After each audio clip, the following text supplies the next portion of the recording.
Entra en Renoven y encuentra lo que necesitas a tu medida.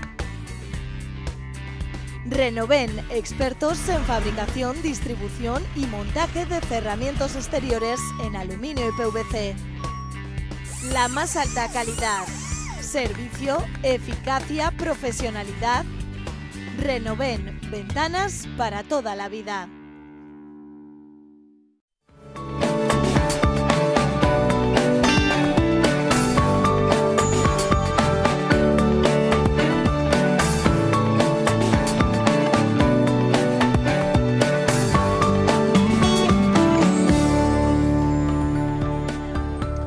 Félix Bariain Zaratiegui, presidente de la Unión de Agricultores y Ganaderos de Navarra. Bienvenido, muy buenas noches. Hola, buenas noches. No sé si le tengo que felicitar o no por la renovación en el cargo, ya 3 años al frente, con la que ha caído en la última legislatura.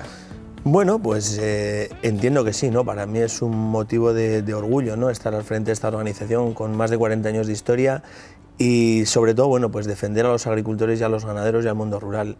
La verdad que es un privilegio estar en esta situación y bueno, han sido 3 años complicados, pero bueno, hay que estar a las duras y a las maduras, ¿no? ¿Merece la pena dar la batalla realmente, exponerse tanto no solamente al sector, sino también a los medios de comunicación? Bueno, es la pregunta de todos los días, ¿no? ¿Merece la pena? Pues hay días que sí, hay días que más duros, pero cierto que alguna organización y alguien se tiene que vincular a estas siglas y sobre todo defender lo que te he dicho antes, ¿no? Si no, bueno, pues esto sería bastante olvidado, está el mundo rural y la agricultura y la ganadería, como para que encima, bueno, pues nadie se ocupe de esto, ¿no? Yo creo que las organizaciones son muy importantes, son vitales en una sociedad como la actual, y sobre todo las organizaciones que emanan desde abajo, ¿no? Porque las que vienen desde arriba suelen estar manipuladas y no siempre dan la cara. Las que son independientes, las que emanan desde la base, normalmente suelen plasmar problemas, suelen trasladar problemas y normalmente esos problemas son los que no gustan a la clase política. ¿Echan en falta más colaboración desde las instituciones? Desde las instituciones, sobre todo navarras. Da a veces la sensación de que ustedes van por libres, pase lo que pase. Bueno, yo creo que sí que se echan falta, ¿no? Se echan falta sobre todo a nivel de partidos políticos en general. Yo le decía el otro día en el Congreso, nos vamos a comprometer o nos hemos comprometido a trasladar a todos los partidos políticos una batería de propuestas de lo que necesita, a nuestro juicio, el sector primario, para que lo lleven en sus programas electorales, pero insisto, esto es una labor de todos, ¿no? Es una labor de partidos políticos, una labor de toda la sociedad, el darse cuenta de que cada vez somos menos y que ya no es por nosotros, ¿no? Que también, sino por un sector tan importante que ha dado a Navarra tanto y que puede dar a Navarra tanto. Félix, quería muchas cosas en este tercer mandato, en ese congreso se habló de muchas cosas. Vamos a enumerar algunas de ellas. Una de las que quizás hemos querido poner más el punto de interés es en recuperar el empleo, ¿no? Resolver, no tanto recuperar, sino resolver el problema que tiene ahora mismo el sector. Bueno, un problema que no solamente en Navarra, ¿no? Es a nivel nacional. Pero sí que es cierto que existe ese problema. Yo cuando hablo con los agricultores y sobre todo cuando hablas con la gente de los pueblos, te das cuenta de que a día de hoy, bueno, pues prácticamente no quiere trabajar en el campo nadie, ¿no? Por una parte, por las ayudas, que entiendo que sea la siguiente pregunta, y por otra parte, pues bueno, pues porque sí que es cierto que la economía se va recuperando paulatinamente, que se está creando empleo, que estábamos hablando a principio de legislatura o finales de la pasada de 50.000 personas desempleadas y que ahora pues lo justo sobrepasamos las 30.000, ¿no? Y sobre todo, bueno, pues a nivel estatal, en otras comunidades ya se está hablando de contingentes de trabajadores, es decir, ir a los países de origen, vincularlos con un contrato de trabajo, venir aquí, que cumplan ese contrato de trabajo y luego, bueno, pues que vuelvan a su país de origen. Pero insisto, las dificultades existen. Ahora vamos a hablar de eso precisamente, de quienes vienen de fuera y se instalan o no, al menos tienen un periodo laboral en Navarra. Pero la siguiente pregunta no es la de las ayudas, la segunda pregunta tiene que ver precisamente con los salarios.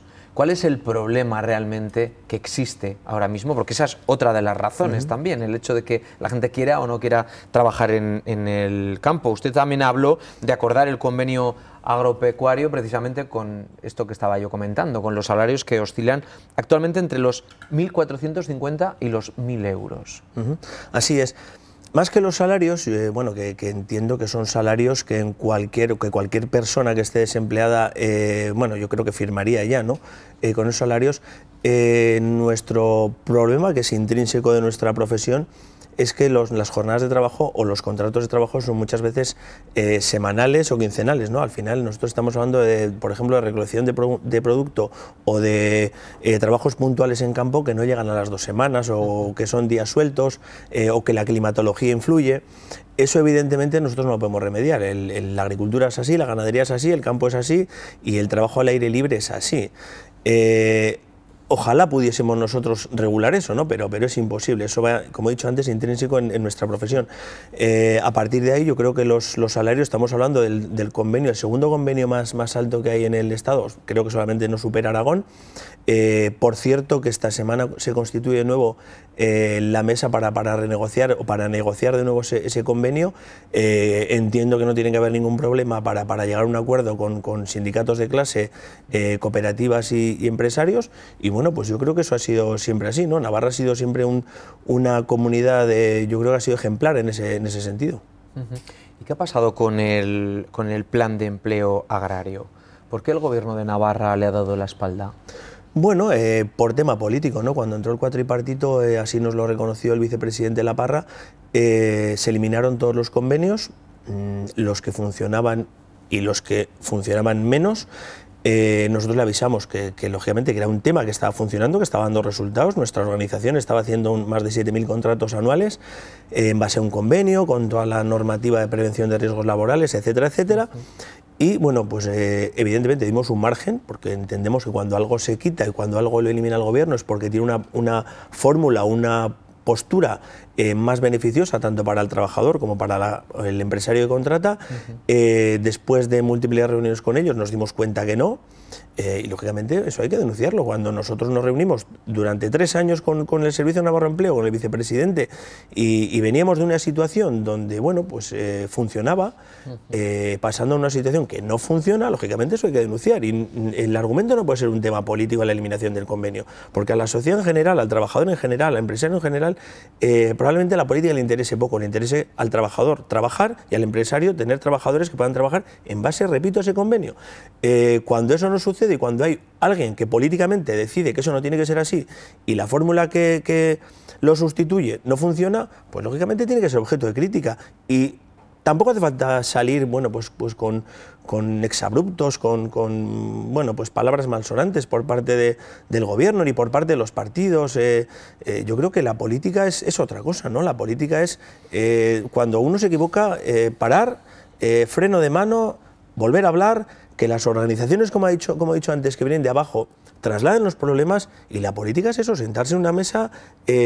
Ni la verdad absoluta la tendrá el gobierno, ni la verdad absoluta la tenemos nosotros, pero en el centro seguramente habrá un acuerdo al que hay que llegar por el bien de los empresarios, por el bien de los trabajadores y por el bien de la economía navarra. Pero ¿no le sorprende a usted que no haya, cuando siquiera Navarra es una de las pocas comunidades que no tiene un plan de empleo diseñado? Sí, muchísimo, me sorprende muchísimo. Y es más, el plan de empleo, el plan de temporeros que nosotros hicimos hace pues más de 10 años, resulta que este mes de octubre o este mes de septiembre se ha implementado calcado por el gobierno vasco. O sea, bueno, pues lo que antes hacíamos nosotros, que nos lo han quitado, resulta que en la comunidad vecina se copia. Algo estamos haciendo mal. Hablaba antes de que fuera precisamente el Servicio Navarro de Empleo quien lo pudiera gestionar. ¿Prefieren que sea el servicio? ¿Prefieren gestionarlo ustedes? Evidentemente, si lo gestiona el Servicio Navarro de Empleo, a nosotros nos quita, hablando en plata, un marrón, porque bueno, pues es nosotros lo que queremos es decir que como no lo están haciendo, igual son ustedes quienes tienen que levantar lógicamente, la mano. Si desde el Servicio Navarro de Empleo, y ahora estamos con una experiencia piloto en la zona de Tudela, no se es capaz bueno, pues de dar traslado a esa demanda del sector, pues tendremos que ser las organizaciones, en este caso brindamos la nuestra, para que, bueno, pues con la colaboración evidentemente del Servicio Navarro de Empleo, la que lleve a efecto esta medida. Otro de los puntos que en el Congreso se puso encima de la mesa había sido precisamente algo que ya nos apuntaba al inicio: controlar a los perceptores de renta garantizada para que no rechacen empleos. Esto ha abierto una brecha muy importante entre la UAGN y el propio Gobierno de Navarra. ¿Está la cosa más tranquila? ¿Está solucionada, que es lo más importante? ¿O lo que ustedes denunciaron en su momento continúa y no se ha puesto solución? Bueno, la cosa más tranquila sí está. Yo me reuní con la presidenta, con Sube Barcos, y me consta que además está en disposición por lo menos de escuchar y por lo menos de nosotros. Yo demandaba una mesa del empleo, ¿no?, en el Congreso, en el que estemos todos sentados y poder poner los problemas encima de la mesa y poder poner entre todos las soluciones, ¿no? Me consta que es favorable a esa iniciativa, y lo que ya no nos gusta tanto son, bueno, pues exabruptos, como he dicho antes, por parte sobre todo de partidos que están en el gobierno, en el sentido de que hay que pagar más y que el convenio es bajo. Bueno, lo dije en el Congreso, lo he repetido y lo vuelvo a repetir. Nosotros pagamos con dinero de nuestro bolsillo y el convenio nuestro es más alto que el último nivel de la administración, que por cierto se paga con dinero de todos. Cuando alguien de dentro del gobierno dice que hay que pagar más y él con dinero de todos no lo paga, flaco ejemplo está haciendo, y yo creo que lo que está haciendo es quedar bastante mal. E insisto, nuestro convenio segundo más alto de todo el Estado. Dice usted que se ha reunido con la presidenta, ¿le ha pedido ya disculpas por aquello que dijo? Porque ustedes pidieron una rectificación en su momento urgente por los insultos a agricultores y ganaderos. Bueno, ella me transmitió que realmente no se refería a nosotros y a mi persona en concreto. Bueno, pues aquí ya no estamos para decir si es contra mí, yo. Lo que sí que quiero es que el problema se solucione, e insisto, si la presidenta bueno, pues esgrimió esos motivos y luego pues fue capaz de rectificar, lógicamente pues se aceptan las disculpas y no hay ningún problema, pero lo que hace falta es, además de las disculpas, solucionar el problema. Ya, pero ¿son racistas y xenófobos en la UAGN? Bueno, si ofrecer empleo en base a un convenio, cumpliendo toda la normativa de prevención de riesgos laborales, se le llama racista, yo creo que hay que hacérselo mirar. El campo navarro cualquier día tendrá pues cientos de trabajadores de cualquier etnia. El campo navarro, si está donde está, es gracias a los trabajadores de fuera de nuestro país, de otras etnias. No hay ningún problema, y lo que se intenta esgrimir, pues hablando de racista y tal, es, no me cabe la menor duda, y lo saben ellos, es lanzar estos insultos, porque la gente que nos conoce sabe realmente cómo somos y sabe que nosotros pretensiones políticas no tenemos ninguna, insisto, pero cuando se dice racista y tal, lo único que se hace es para tapar sus propias vergüenzas. E insisto, ¿ofrecer trabajo no es racista?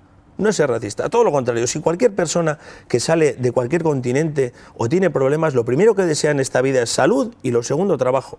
Toda la gente que se monta en una patera, por desgracia, lo primero que busca es salud y trabajo. Y lo que tienen que hacer los políticos es intentar solucionar un problema que ya no es este, es que un continente se quiere meter en otro. Y a mí me hace mucha gracia cuando se dice, joder, es que eres racista. No, señores, mira, aquí el problema es que hay un barco todos los días por el Mediterráneo llamando a las puertas para poder llegar a buen puerto, y nunca mejor dicho, y poder dejar a gente que ha recogido en un bote salvavidas. A lo mejor el culpable de todo eso no es el que da empleo, sino el que está legislando y el que no pone las medidas suficientes para que eso no ocurra.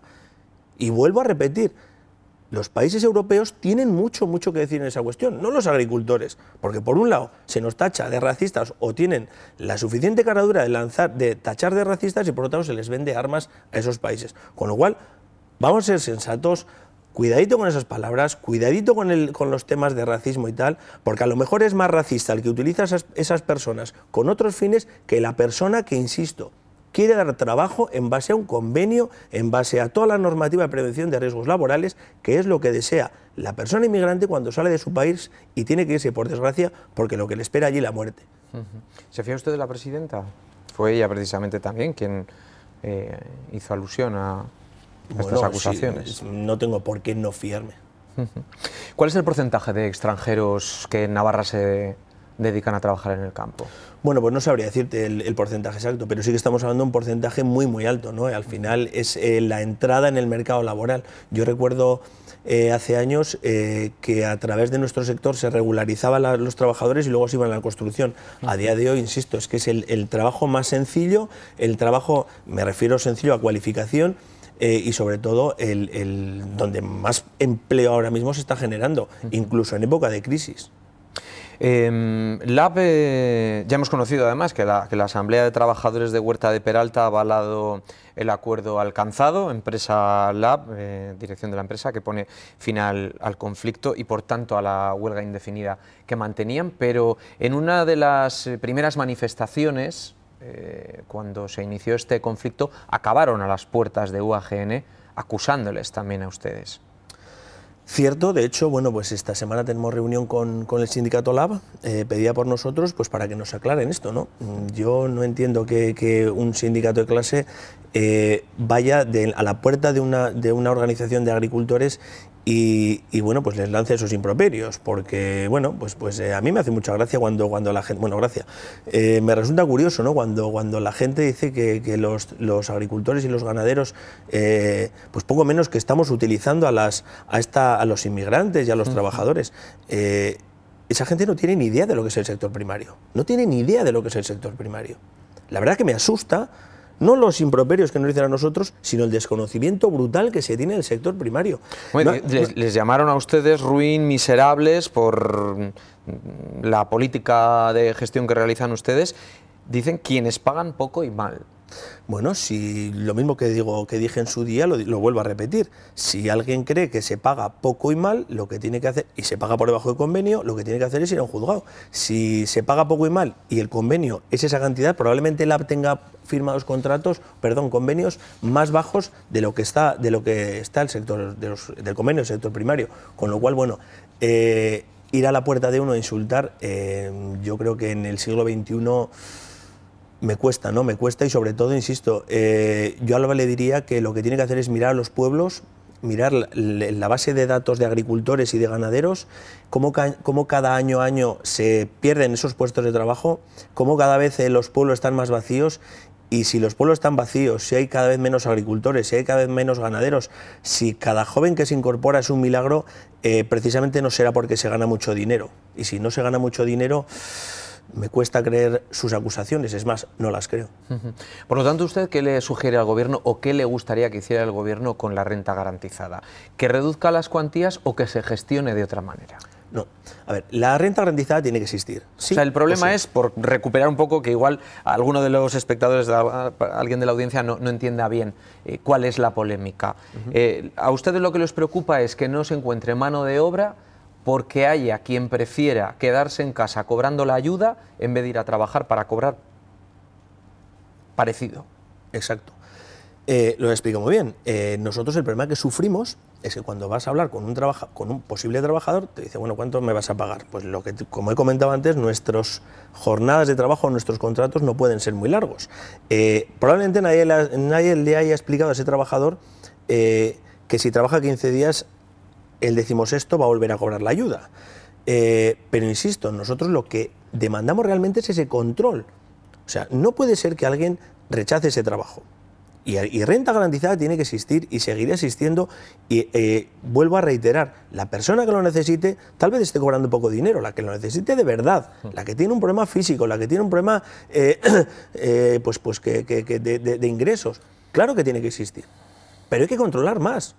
Y los primeros interesados en que controlen más es el propio gobierno y somos el resto de los ciudadanos.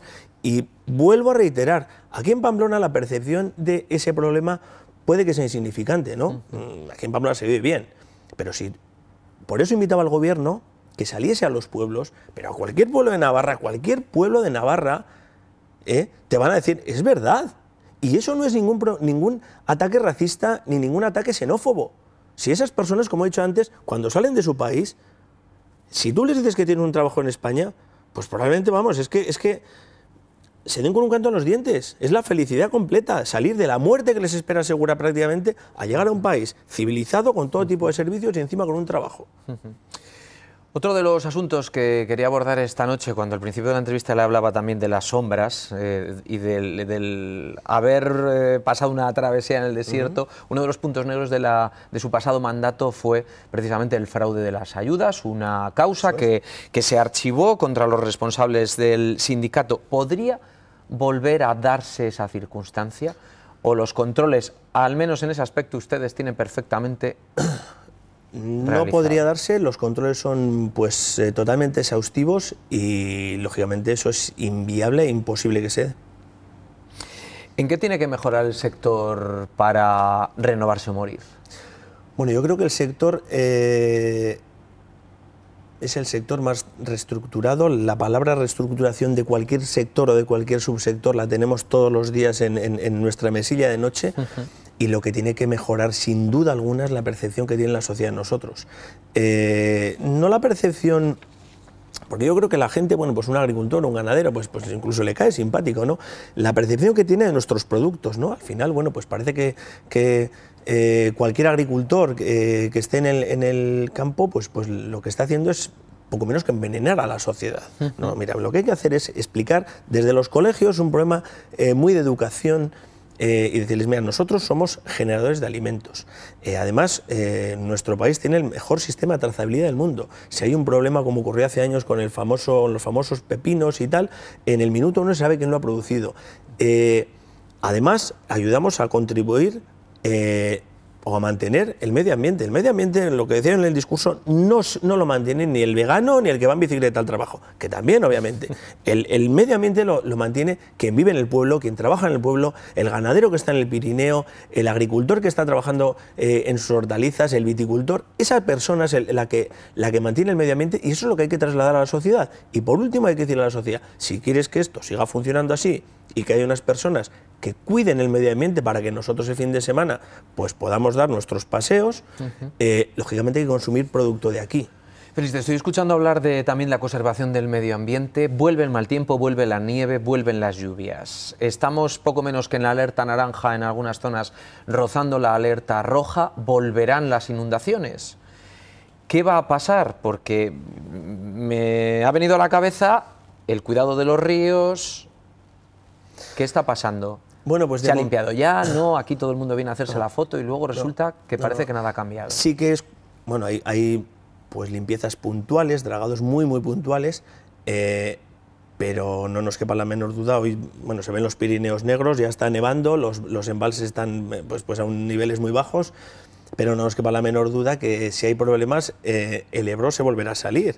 ¿Qué se ha hecho? Pues bueno, pues yo recuerdo una reunión en el Ministerio donde hace pocas semanas, donde se nos hablaba de un plan de prevención de riadas, y uno de los puntos fundamentales era que si teníamos un perro atado y se preveían inundaciones, hay que soltar al perro para que no se lo lleve la corriente. Bueno, eso es de llamarnos tontos a la cara, como yo así lo transmití a la gente del Ministerio.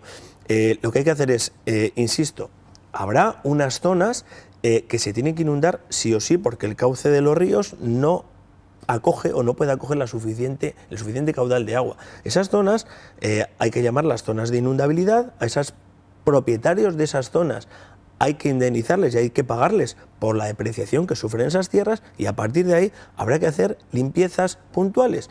Y no me sirven los problemas o las afecciones medioambientales dentro del río, porque tan importante es la flora y la fauna dentro del río como la flora de fuera del río, que encima nos da de comer. Y cuando una riada se lleva a la tierra vegetal, que es la tierra donde están todas las propiedades nutritivas del suelo, bueno, esa tierra tarda miles de años en volverse a recuperar, con lo cual estamos jugando de nuevo con fuego. Nos quedan 2 minutos de programa y tengo 3 apuntes que sí que me gustaría que nos valorara. La presencia del oso en Navarra, ¿les preocupa? ¿O no creen en los controles también en este caso? Bueno, no es ni creer ni no creer en los controles, ¿no? Cuando se introduce un animal salvaje en unos valles como el Roncal y el Pirineo, yo creo que lo primero que hay que hacer es dialogar con la gente que vive allí preguntarles a la gente que vive allá, a la gente que tiene su explotación ganadera allí o su negocio de agroturismo allí, y ver qué quieren, ¿no? Realmente, si de verdad te dicen que no quieren porque puede afectar a su vida cotidiana y puede incluso hacer que pierdan el empleo y su negocio, lo que hay que hacer es decir no al oso. Y si hemos vivido sin oso durante X años, bueno, pues habrá que seguir haciéndolo. O sea, ¿ustedes creen que se han equivocado? Por supuesto. ¿Y ya no hay remedio? Entiendo que sí, volver a capturarlo y llevarlo a su país de origen. Le gusta más Navarra que Francia, parece, al oso. No es tonto, ¿no? UAGN anima a los consumidores a demandar leche y productos lácteos con la etiqueta Origen España. Sí, bueno, pues desde hoy o ayer ha entrado en vigor esta nueva normativa por medio de la cual, bueno, pues en cada brick de leche, en cada botella de leche tiene que, bueno, aparecer el origen, el país de origen. Yo, por supuesto, animo a los ciudadanos, como hemos animado siempre, a controlar el etiquetado, a las grandes superficies a no engañar al consumidor. Y, lógicamente, que sepa el consumidor que cada vez que ve una vaca en el monte y en los prados tan bonita y que luce tan bonita, bueno, eso se mantiene comprando leche de Navarra y es el mayor apoyo al ganadero y a la gran superficie que no utilice la leche como producto de reclamo y que pague un precio digno al productor. ¿Qué le parece que Navarra haya apostado por un nuevo modelo de aplicación de la PAC que priorice la explotación familiar profesional? Bueno, es que yo creo que es lo que tiene que ser, ¿no? Al final, las ayudas que vienen de Europa vienen para una actividad, para una profesión. Los agricultores y los ganaderos, como te he dicho antes, somos parte fundamental de ese paisaje y del medio ambiente. Y lo que hay que hacer es, a partir de ahora, políticas donde lo medioambiental no prime sobre las personas, porque el día que se acaben las personas en el medio rural, no va a haber dinero público para mantenerse al medio ambiente, con lo cual hay que primar a las personas y a partir de ahí las personas se ocuparán y se preocuparán de cuidar ese medio ambiente. Félix Bariain Zaratiegui, muchísimas gracias por su tiempo y que le vaya bien este nuevo mandato, que desde luego esto a menos no va a ir. Muchas gracias a vosotros. Gracias.